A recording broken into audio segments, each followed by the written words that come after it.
Every room has shadows. They arrive without invitation, stretching softly across walls, corners, and ceilings. Most are ignored. Some are tolerated. A few are quietly feared. These shadows do not move on their own. Yet they change shape with every light, every hour, every mood. They hold no weight, but they feel heavy. Not because they are dark, but because they remember what the room has seen when no one was watching. They are always there. Not objects, not intruders, just presence. Seen daily, understood never. Shadows in a room are among the first things noticed as children and the last things acknowledged as adults. They lie beneath furniture, stretch along door frames, collect quietly in corners. They do not ask for attention, and that is why they keep it. In daylight, they are soft and obedient. At night, they deepen, less defined, more suggestive. The same wall becomes unfamiliar. The same chair casts a longer story. The room does not change, yet it feels altered.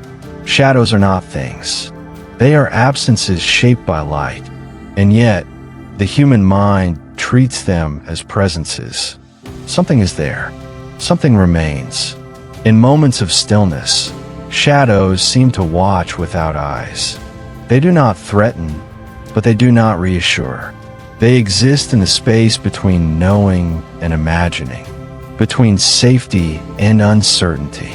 They are familiar because they belong to the room, but they are unnamed because naming would require attention, and attention would require feeling. Shadows carry the emotional temperature of a space.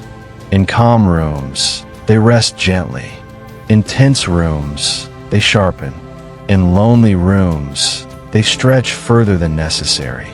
People rarely speak about them, not because they are meaningless, but because they feel too subtle to explain, too quiet to justify fear, too ordinary to admit discomfort.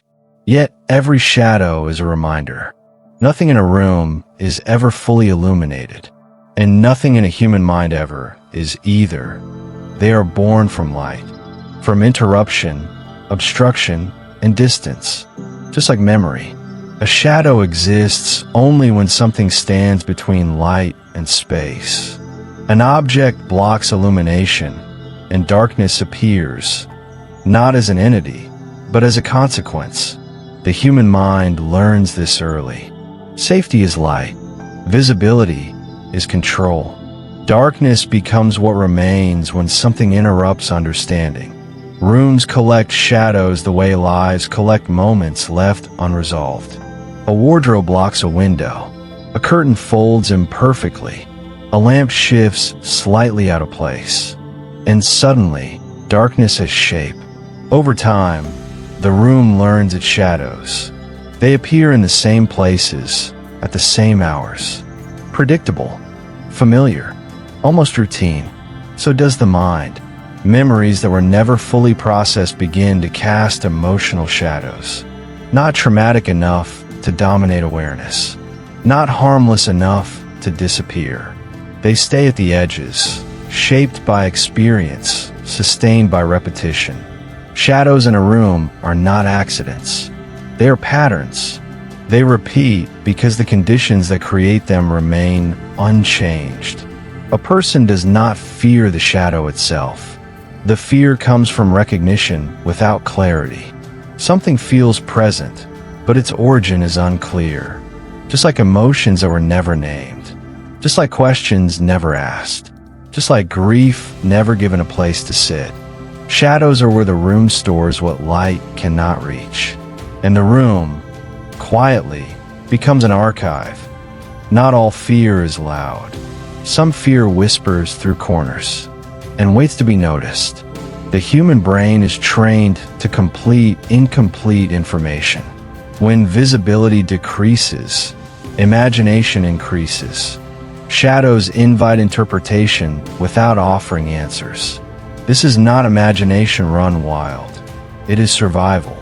The mind fills gaps to protect itself, but protection often feels like unease. A shadow resembles something without becoming it. A coat becomes a figure. A chair becomes a presence. A doorway becomes a possibility. The brain reacts not to what is seen, but to what could be. Emotionally, shadows represent what is unresolved.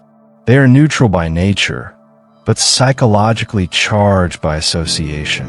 When a room has witnessed arguments, silence, waiting, or nights of restlessness, shadows absorb that atmosphere. Not mystically, but symbolically. The brain links environment with emotional state, so when the lights dim, the nervous system remembers. This is why shadows feel heavier during exhaustion, sadness, or isolation. The mind is less defended then, less distracted, more honest. Shadows become mirrors, not of danger, but of internal states. They reflect what the person is avoiding during the day. Fear here is not about threat. It is about exposure. In shadowed spaces, there is less performance, less control, and the mind senses it. Lights are turned on quickly. Curtains are closed without thought. The room is fixed. People rarely sit with shadows. They adjust lighting. They rearrange furniture. They distract themselves. The discomfort is subtle enough to dismiss, yet strong enough to motivate avoidance. This mirrors emotional behavior. What cannot be explained is often bypassed.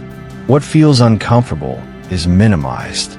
Shadows remind people that not everything is fully known, even in familiar spaces. This realization is quietly destabilizing. Acknowledging shadows would mean acknowledging vulnerability. The room is not fully controlled. The self is not fully illuminated. So denial takes gentle forms. It's just lighting. It's nothing. It's silly to feel this way. But the body does not speak in logic. It speaks in sensation.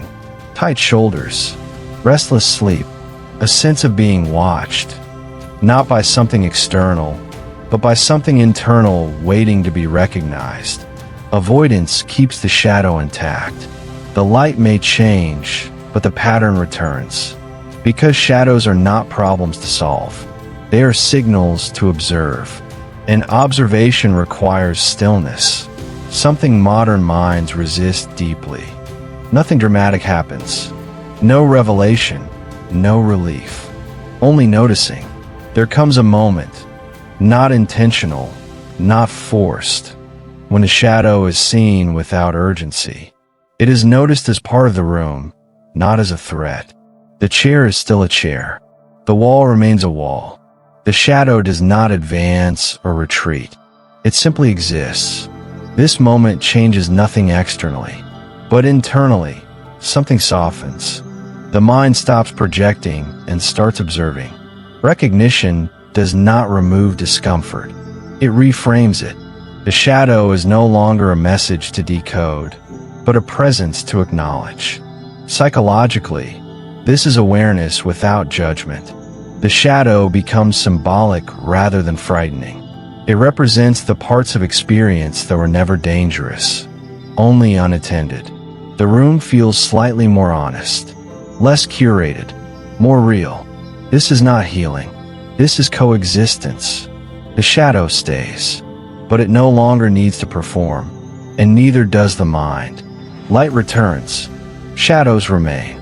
Balance emerges. Shadows never leave a room completely, nor should they.